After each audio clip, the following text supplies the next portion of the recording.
Like share और subscribe करें हमारे इस चैनल को और बेल आइकन को दबाना ना भूलें ताकि हमारी वीडियो आप तक सबसे पहले पहुंचे। Good morning students. Last lecture में हम फाइनल अकाउंट कैसे बनाते हैं उसके बारे में मैंने आपको जानकारी दी थी। तो अंतिम खाते जो हम तलपट के माध्यम से बनाते हैं और उसमें के अंतर्गत जो है व्यापार खाता, लाभ हानि खाता और चिट्ठा जो हम बनाते हैं। तो लास्ट लेक्चर में मैंने आपको ये बताया था कि टाइप्स ऑफ अकाउंट जैसे व्यक्तिगत खाते, वस्तुगत खाते और नाममात्र के खाते, personal account, real account and nominal account. In account के बैलेंस कौन से खाते में है, कहाँ किस ओर हम लिखेंगे, इसके बारे में मैंने आपको जो है संक्षिप्त जानकारी दी थी। अब तलपट के नीचे कुछ समायोजनों के बारे में लिखा रहता है, या हम यूँ कहें कि उन व्यवहारों के बारे में लिखा रहता है जो अंतिम खाते बनाने की तारीख तक जो है उनका लेखांकन नहीं हुआ है, या यदि हो भी गया है तो कुछ हो सकता है गलत हो गया हो, या कहीं जिस खाते से संबंधित है में वो इन्फॉर्मेशन लिखनी थी उस खाते में नहीं लिखी और कहीं दूसरे खाते में लिख दी। तो ऐसे व्यवहार जिनका लेखा या तो छूट गया है या जो आगामी वर्ष से संबंधित हैं या संबंधित चालू वर्ष से संबंधित हैं, लेकिन अभी तक हमने उनका सही रूप से अंतिम खातों में नहीं लिया है, तो उसके लिए जो प्रविष्टियों के माध्यम से समायोजन किए जाते हैं उनको कहते हैं हम समायोजन, और उनके संबंध में जो प्रविष्टियाँ की जाएंगी उनको कहेंगे हम समायोजन प्रविष्टियाँ। तो सबसे पहले आज हम पहला जो समायोजन देख रहे हैं वो क्लोजिंग स्टॉक का देखेंगे।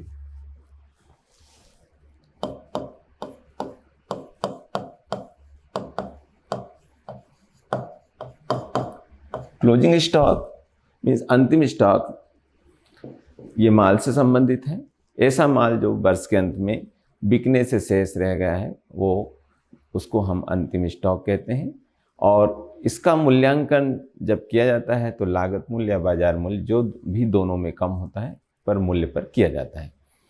अब इसके अंत में अंतिम खाते जब बनाए जाते हैं 31 मार्च को, तो इसके लेखांकन की बारी भी आती है। तो उस संबंध में जब हम इसके लेखांकन करेंगे तो सबसे पहले तो इसकी जनरल प्रविष्टि की जाती है, और जनरल प्रविष्टि अब चूँकि मैंने आपको पहले भी बताया है जनरल एंट्री के रूल्स रेगुलेशन कि जो भी स्टॉक है, गुड्स है, जो भी वस्तु है हमारे पास यदि है तो वो हमेशा डेबिट होगी, कभी क्रेडिट नहीं होगी। तो क्लोजिंग स्टॉक को हम यहाँ पर डेबिट करेंगे और व्यापार खाते को क्या करेंगे, क्रेडिट करेंगे। मीन्स जनरल एंट्री होगी closing stock account debit to trading account. अब यहाँ पर मैंने आपको trading profit and loss account का फॉर्मेट और बैलेंस शीट बताई है। तो जब हम अंतिम खाते बनाएंगे तो जो ट्रायल बैलेंस के नीचे क्लोजिंग स्टॉक के बारे में दिया रहेगा तो उसको हम इन ट्रेडिंग या प्रॉफिट एंड लॉस अकाउंट या बैलेंस शीट में कहाँ लिखेंगे। तो जब भी हम क्लोजिंग स्टॉक को लिखेंगे तब हम सबसे पहले जो है यहाँ पर बाय सेल्स में नेट सेल्स लिखेंगे। सेल्स से रिलेटेड यदि कोई सेल्स रिटर्न है तो उसको माइनस कर देते हैं। इसके बाद हम क्लोजिंग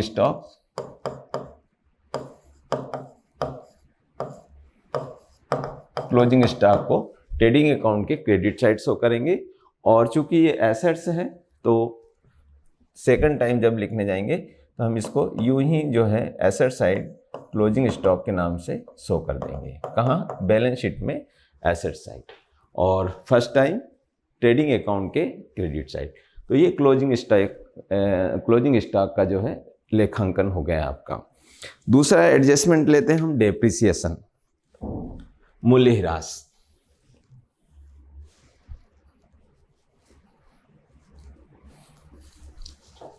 डेप्रिसिएशन का संबंध जो है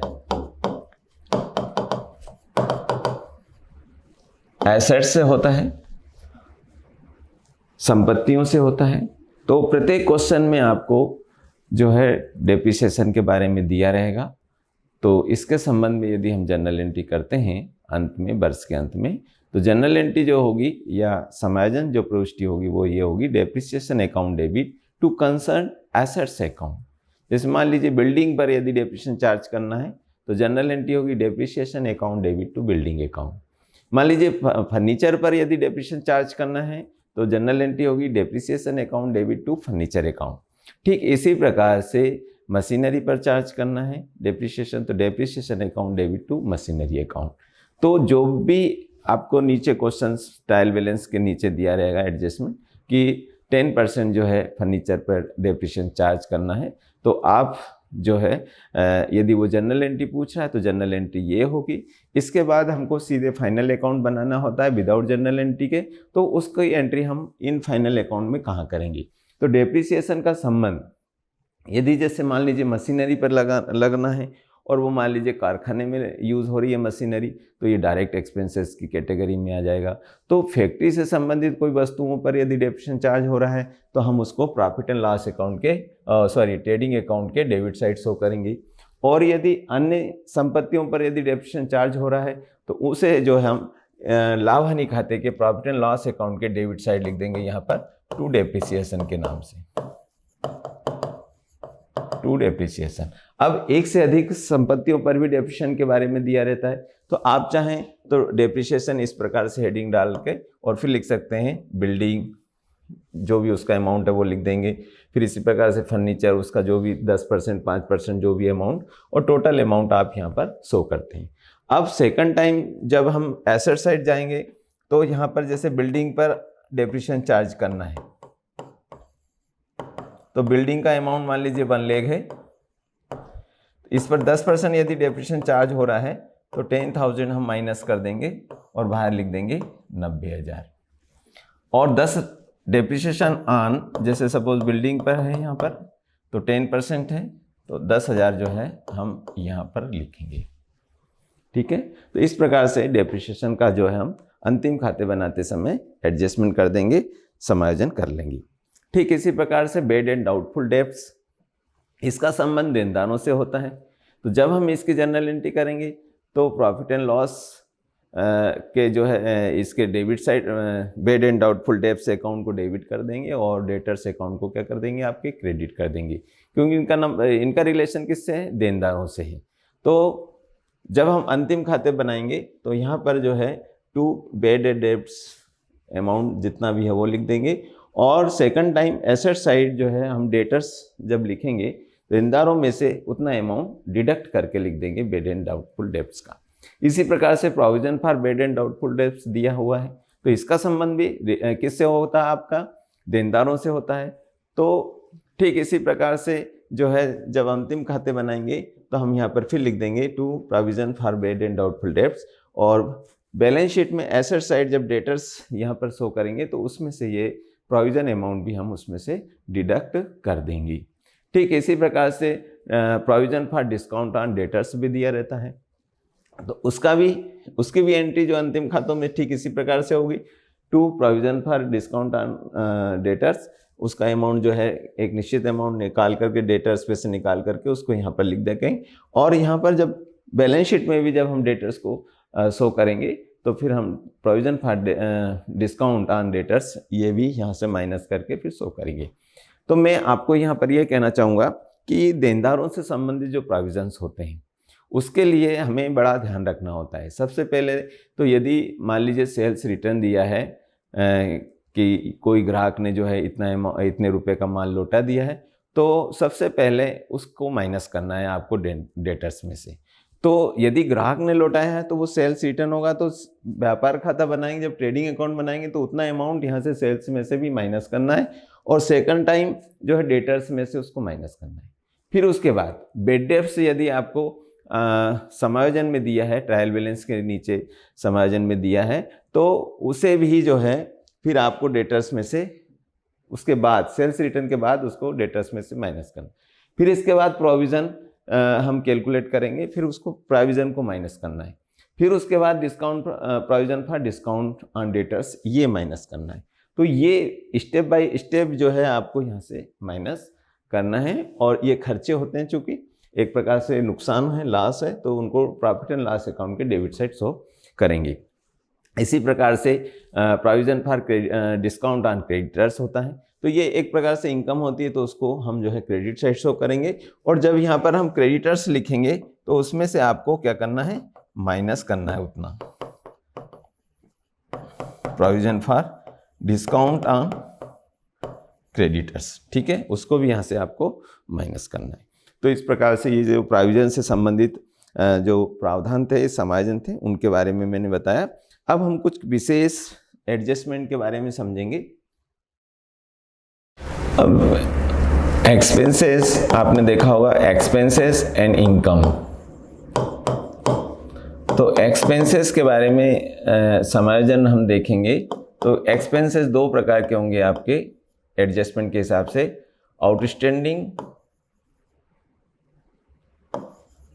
outstanding expenses and prepaid expenses, ठीक है।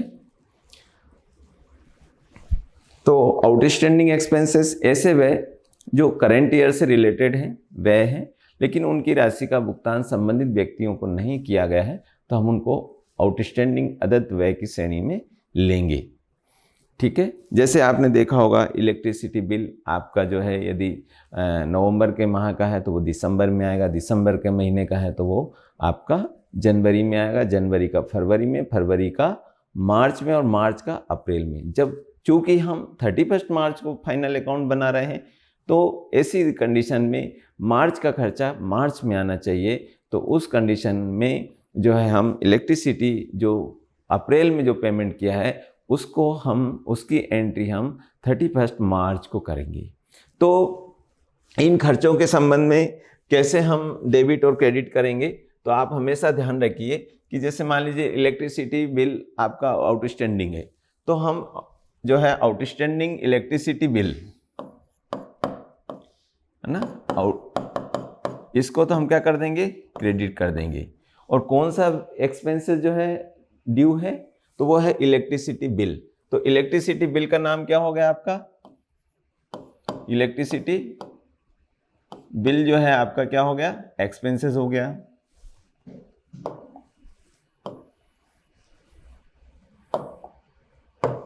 ठीक है। इलेक्ट्रिसिटी एक्सपेंसेस जो है आपका क्या हो गया, जो खर्च हो गया ये, तो कंसर्न एक्सपेंसेस हो गया, तो इसको हम क्या करेंगे, डेबिट करेंगे, और इसको क्या कर देंगे, हम क्रेडिट कर देंगे। किसको, आउटस्टैंडिंग इलेक्ट्रिसिटी बिल को। तो ठीक इसी प्रकार से जितने भी एक्सपेंसेस हैं, यदि आप उनके आगे आउटस्टैंडिंग है, अदत्त लिखा हुआ है, तो हम क्या करेंगे, कंसर्न एक्सपेंसेस को हम डेबिट कर देंगे और आउटस्टैंडिंग कंसर्न एक्सपेंसेस को क्रेडिट करेंगे, ठीक है। मीन्स जैसे सैलरी आउटस्टैंडिंग है तो salary account debit to outstanding salary account. इसी प्रकार से रेंट आउटस्टैंडिंग है तो rent account debit to outstanding rent account. तो जब भी कोई अदत्त की बात आती है तो फिर आपको इस तरीके से समायोजन एंट्री करना है। और डायरेक्टली जब अंतिम खाते बनाएंगे तो हम क्या करेंगे, जब यहाँ पर इलेक्ट्रिसिटी एक्सपेंसेस लिखेंगे तो क्या करेंगे, उसका जो पहले से जो अमाउंट दिया वो लिख लेंगे, प्लस हम यहाँ आउटस्टैंडिंग करके उसको लिख लेंगे, जितना भी अमाउंट होगा आउटस्टैंडिंग करके और यहाँ प्लस करके यहाँ लिख लेंगे। अब चूंकि ये लाइबिलिटीज़ है, तो लाइबिलिटीज़ है तो सेकंड टाइम जो है हम यहाँ पर इस नाम से लिखेंगे, आउटस्टैंडिंग इलेक्ट्रिसिटी एक्सपेंसेस, और केवल अमाउंट सीधे सीधे शो कर देंगे, ठीक है। अब इसी प्रकार से प्रीपेड है, तो प्रीपेड एक्सपेंसेस जो भी है आपके डेबिट होते हैं। प्रीपेड एक्सपेंसेस क्या होते हैं, डेबिट होते। जब प्रीपेड एक्सपेंसेस डेबिट हो जाएगा तो कंसर्न एक्सपेंसेस को हम क्या करेंगे, फिर हम क्रेडिट कर देंगे, ठीक है। कंसर्न एक्सपेंसेस को क्या कर देंगे, हम क्रेडिट कर देंगे। तो मैंने यहाँ यदि प्रीपेड एक्सपेंसेस डेबिट किया है तो कंसर्न एक्सपेंसेस आपका क्या हो जाएगा, क्रेडिट हो गया। अब प्रीपेड होता है क्या, तो ऐसे वे जिनका जो आगामी वर्ष से संबंधित और उनका भुगतान करंट ईयर में कर दिया गया है, तो वो नेक्स्ट ईयर के हैं तो नेक्स्ट ईयर में जाना चाहिए, इस साल नहीं आना चाहिए, जबकि वो इधर शामिल है। इसलिए हम उनको क्या कर देते हैं, अलग कर देते हैं नेक्स्ट ईयर ले जाने के लिए। फिर जो हम जनरल एंट्री करेंगे, एडजस्टमेंट एंट्री करेंगे, और वो क्या होगी आपकी, जैसे कि मान लीजिए सैलरी है, कभी कभी क्या है एम्प्लॉइज जो है एडवांस सैलरी ले जाते हैं, तो फिर जनरल एंट्री क्या करेंगे हम, prepaid salary account debit to salary account, ठीक है। तो जब हम फाइनल अकाउंट में जब इनको लिखेंगे तो फिर इस कंडीशन में जब यहाँ पर लिखेंगे तो लिखेंगे यहाँ पर जैसे सैलरी लिखा हमने तो 2 सैलरी लिखेंगे, उसका जो अमाउंट क्वेश्चन में दिया वो लिखेंगे, माइनस प्रीपेड है तो यहाँ से हम उसको प्रीपेड को माइनस कर देंगे और फिर घटा के बाहर लिख देंगे। अब प्रीपेड चूंकि एक डेबिट बैलेंस है और ये पर्सनल अकाउंट की कैटेगरी में आता है तो हम इसको बैलेंस शीट के एसेट साइड लिखेंगे, प्रीपेड सैलरी। ठीक है, तो मैं आपको यही कहना चाहूँगा कि इस बात का आप ध्यान रखें कि यदि एक्सपेंसेस हैं तो आउटस्टैंडिंग हमेशा क्या होते हैं, क्रेडिट होते हैं, प्रीपेड क्या होते हैं, आपके डेबिट होते हैं। तो आउटस्टैंडिंग को क्रेडिट, जो भी एक्सपेंसेस है उसके सामने आप आउटस्टैंडिंग यूज़ कर लीजिए और उसको क्रेडिट कर दीजिए और संबंधित जो खर्चा है उसको आप डेबिट कर दीजिए। यदि यहाँ पर प्रीपेड है तो क्या करेंगे, प्रीपेड को आप जो है डेबिट कर दीजिए और रिलेटेड एक्सपेंसेस को, जो कंसर्न एक्सपेंसेस है उसको आप क्रेडिट कर दीजिए। ठीक है, तो आउटस्टैंडिंग एक्सपेंसेस हमेशा क्या होगा, आपका प्लस होगा। प्रीपेड एक्सपेंसेस कंसर्न एक्सपेंसेस में से क्या करना है, आपको माइनस करना है। यदि कोई वेजेस है डायरेक्ट एक्सपेंसेस से रिलेटेड है तो आप उसको यहाँ ट्रेडिंग अकाउंट में, ये पार्ट जो है आपका ट्रेडिंग अकाउंट का है तो ट्रेडिंग अकाउंट में यहाँ प्लस माइनस कीजिए। यदि इनडायरेक्ट एक्सपेंसेस से रिलेटेड कोई आउटस्टैंडिंग प्रीपेड है तो आप प्रॉफिट एंड लॉस अकाउंट के डेबिट साइड जो है प्लस माइनस कीजिए। अब और भी संक्षिप्त रखना है तो अब बैलेंस, ये तो फर्स्ट टाइम हो गया प्लस माइनस का, सेकंड टाइम तो आउटस्टैंडिंग जो है आपको लायबिलिटी साइड शो करना है और प्रीपेड जो है आपको एसेट साइड शो करना है। ठीक है, तो जितने भी एक्सपेंसेस हैं सबके बारे में आपको यही फार्मूला अपनाना है, इसी के माध्यम से आपको सब जो है एडजस्टमेंट करना है। ठीक है, अब हम देखते हैं इनकम के बारे में। जैसे एक्सपेंसेस होते हैं वैसे ही क्या होते हैं, आपके इनकम होती है।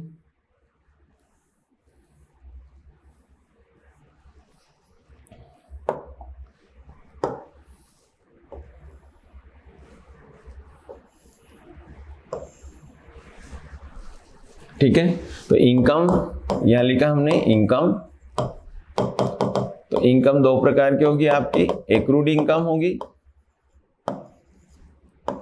ठीक है, एक्रूड इनकम और अनएक्रूड इनकम। एक्रूड इनकम क्या होगी, हमेशा इनकम शब्द और लिख लेते हैं यहां पर, ये हमेशा डेबिट होती हैं और ये हमेशा क्रेडिट होती है। जब ये डेबिट होंगे तो हम क्या करेंगे, माइनस करना है और एक्रूड है तो इसको क्या करना है, आपको प्लस करना है और अनएक्रूड है तो इसको क्या करना है, माइनस करना है। ये डेबिट है तो इसको हम कहाँ लिखेंगे, एसेट साइड शो करना है और ये माइनस है तो ये आपका क्रेडिट है तो कहाँ शो करना है, आपको लायबिलिटी साइड शो करना है। ठीक है, लायबिलिटी साइड शो करना है। अब जनरल एंट्री की बात आती है कि हम जनरल एंट्री कैसे करेंगे, तो जैसे ये एक्रूड इनकम, मान लीजिए किराया या इंटरेस्ट, हमने किसी व्यक्ति को, पर्सन को उधार पैसे दिए, राशि दी है और यदि उससे ब्याज मिलना है, अभी तक उसने नहीं दिया और वो इसी साल से संबंधित है तो वो हमारा इंटरेस्ट जो है एक्रूड इंटरेस्ट कहलाएगा। तो जनरल एंट्री क्या होगी, हम यहाँ क्या करेंगे, accrued interest account debit to interest account, क्या करेंगे, टू इंटरेस्ट अकाउंट। ऐसे ही अनएक्रूड इनकम है, एडवांस इंटरेस्ट ले लिया है हमने तो उसके लिए जनरल एंट्री क्या होगी, interest account debit to unaccrued interest account. ठीक है, तो ये इसकी जनरल एंट्री होंगी। अब आपको ये ध्यान रखना है कि जनरल एंट्री करते समय ये डेबिट होता है, एक्रूड शब्द आएगा तो ये डेबिट, अनएक्रूड है तो ये क्रेडिट होगा और संबंधित व्यय को क्या, संबंधित इनकम को क्या करना है आपको, ये डेबिट हो गया तो यहाँ क्या करना है, क्रेडिट करना है। ये क्रेडिट हो गया तो संबंधित इनकम को क्या करना है, डेबिट करना है। जब बैलेंस शीट में हम लिखने जाएंगे, अच्छा लिखेंगे कहाँ, इनकम साइड में, प्रॉफिट एंड लॉस अकाउंट के, इनको क्रेडिट साइड शो करना है। जैसे रेंट दिया हुआ है तो यहाँ लिखेंगे बाय रेंट, या इंटरेस्ट है तो इंटरेस्ट जो भी है। अब एक्रूड है तो आपको प्लस करना है और अनएक्रूड है तो उसको क्या करना है, माइनस करना है। ठीक है, अब अनएक्रूड को आप बैलेंस शीट में कहाँ लिखेंगे, इस साइड लिखेंगे, अनएक्रूड, रेंट है तो रेंट, इंटरेस्ट है तो इंटरेस्ट। इसी प्रकार से एक्रूड को जो है आप इधर शो करेंगे, एक्रूड रेंट है तो रेंट, इंटरेस्ट है तो इंटरेस्ट। तो कुल मिलाकर के यदि इनकम है, इनकम के बारे में हम बात करें तो इनकम जो है दो प्रकार की होंगी एडजस्टमेंट के हिसाब से, एक्रूड इनकम, अनएक्रूड इनकम। अनएक्रूड इनकम हमेशा क्रेडिट होगी, ये आपकी डेबिट होगी, और जब ये डेबिट है तो एसेट साइड शो करना है, वो क्रेडिट है तो इसको लायबिलिटी साइड शो करना है, और संबंधित एक्रूड को प्लस करना है संबंधित इनकम में, और अनएक्रूड को क्या करना है, माइनस करना है। ठीक है, तो आप जनरल एंट्री भी कर सकते हैं, बहुत कुछ ये इस पर डिपेंड करता है कि यदि थोड़ा सा भी आप कहीं भी किसी भी स्तर पे उसको समझ लें कि वास्तव में इनकम है, जो इनकम मिलना है तो वो क्रेडिट होगी, तो ऑलरेडी क्रेडिट हो गई इनकम, और संबंधित इनकम को हम क्या करेंगे, एक्रूड इनकम को डेबिट कर देंगे। तो जैसा आपको अपने स्तर से डेबिट क्रेडिट करना हो वैसा कर सकते हैं। इसके बाद हम देखते हैं इंटरेस्ट ऑन कैपिटल। तो इसका संबंध कैपिटल से है, तो कैपिटल में आपको प्लस करना है, और कैपिटल कहाँ शो करते हैं हम, बैलेंस शीट में लायबिलिटी साइड शो करते हैं।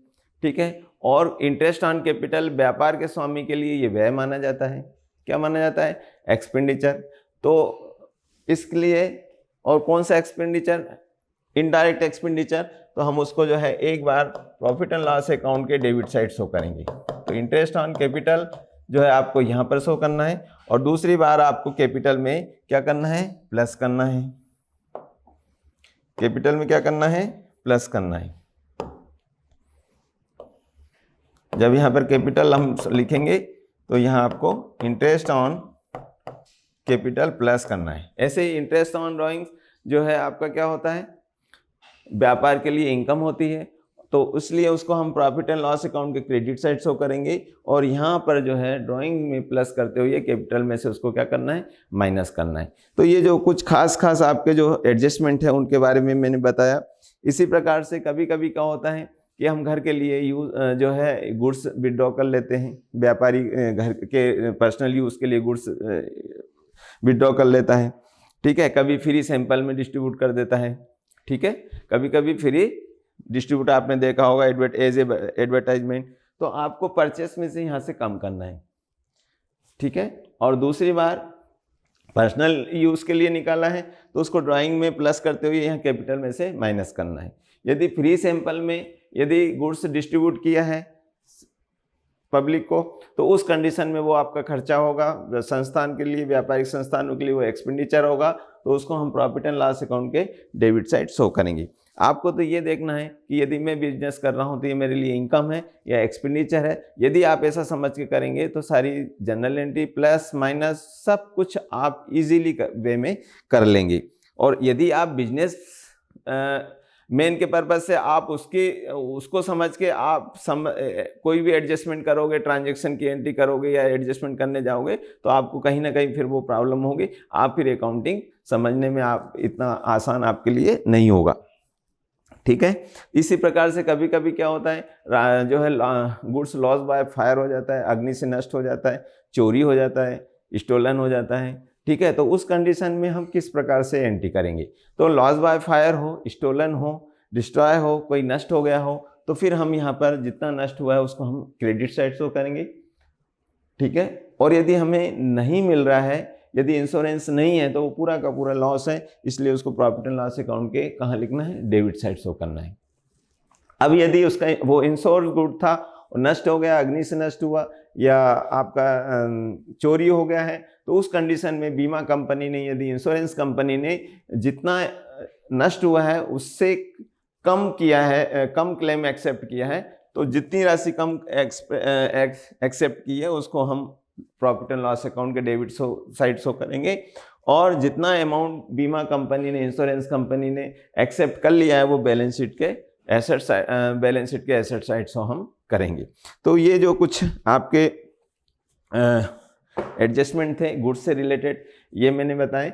अब आपको कभी कभी क्वेश्चन में क्रेडिट में यदि कोई एसेट्स परचेस की है तो उसकी एंट्री कैसे करेंगे। तो क्रेडिट में यदि एसेट्स परचेस की है तो आप संबंधित एसेट्स में उसको प्लस कर दीजिए और इधर क्रेडिटर में उसको प्लस कर दीजिए। क्यों? क्योंकि जनरल एंट्री होगी assets concern assets account debit to creditors account. तो उस कंडीशन में यहाँ पर एसेट्स जो है इफेक्ट हो रही है, बढ़ रही है, तो आप उसको यहाँ प्लस कर दीजिए, और इधर लायबिलिटीज़ भी बढ़ रही है तो यहाँ पर भी क्रेडिटर्स में भी उसको प्लस कर दीजिए। ठीक है, तो आपको अपने रूल्स जो रेगुलेशन जनरल एंट्री करते समय, एडजस्टमेंट एंट्री करते समय, आप हमारे पास जो रूल्स हैं पहले से, उन्हीं को ध्यान में रख करके यहाँ पर भी आपको जनरल एंट्री के माध्यम से ये एडजस्टमेंट बहुत ही ईजी कर सकते हैं। और बहुत सारे चीज़ें ऐसी आती हैं कि यदि हमें संबंधित जो भी आपको जो ट्रांजैक्शन दिया है वो संबंधित उसके बारे में दिया रहेगा कि ये इससे रिलेटेड है, तो बस उन्हीं चीज़ों को वहीं पर आपको प्लस माइनस करना है और कहीं दूसरी जगह यूं ही लिखना है। तो आज के लिए इतना ही कॉपी है। तो मैंने आपको ये एडजस्टमेंट के बारे में क्लियर कर दिया है, कंप्लीट हो गए हैं। अब नेक्स्ट चैप्टर में कोई एक आध क्वेश्चन अपन सॉल्व कर लेंगे, तो इस प्रकार से अपने फाइनल अकाउंट का लेक्चर कंप्लीट हो जाएगा। Okay, thank you.